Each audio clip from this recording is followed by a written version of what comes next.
Hello and welcome back. I'd just now like to talk a little bit about the Alde product, which is featuring in our Swift Fairway Platinum model range.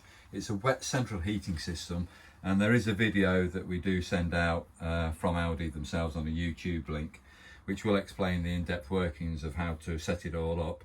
But on a wet central heating system, it's a bit like at home. You have a radiator system, and there's a pipe that runs through the circumference or around the perimeter, shall I say, of this particular vehicle. So we've got a radiator over on the far side there. There's another little towel radiator in the bathroom, which is that flat grey panel that you can see. And various points, as I say, radiators are featured all around. But the reason I'm staying in this bedroom area is because what we're going to come to is the reservoir here. We call this the reservoir. It's the Alde product, and it's the fluid that is circulated through that radiator system, through the pipes. Well, periodically, from time to time, this chemical that you can see in the reservoir needs to be topped up. It is something that we do make clients aware of, that it does need to be topped up on a periodic period. Basically, you just pull that little grey cap forward on a Swift.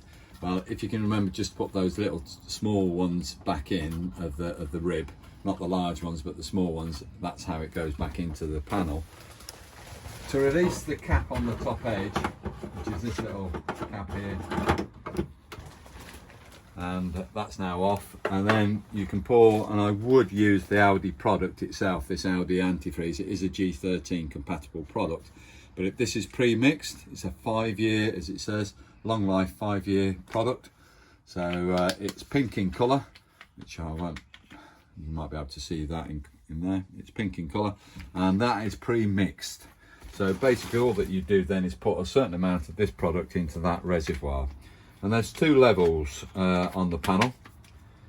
There's a maximum level, which you can see now is there, and the fluid is above that because this system's actually in operation. And there's the minimum level there. When the system is cold, as I say, this is hot because we are heating this caravan at the moment.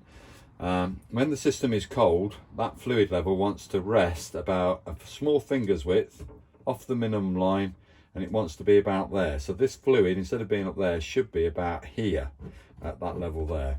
So about a centimetre above the minimum level, and that's how high you fill it. So I've just put the cap back in place. This is obviously in use, and in use it does expand, so just be aware it does expand, but it also will evaporate. So depending on how often you use your system, your caravan, etc., with the central heating system working, depends on how often you need to top that fluid back up. And just put that panel back in. Just to recap, that small rib there, if you face it something like I'm doing now, just like so, so you're introducing it on the front edge and then just pushing it back, those 2 small ribs just keep that panel locked in place. And that's just the reservoir, as I say, the reservoir and the top up of this particular product that you do need to use periodically. So thank you for watching the video. Hope you found it informative.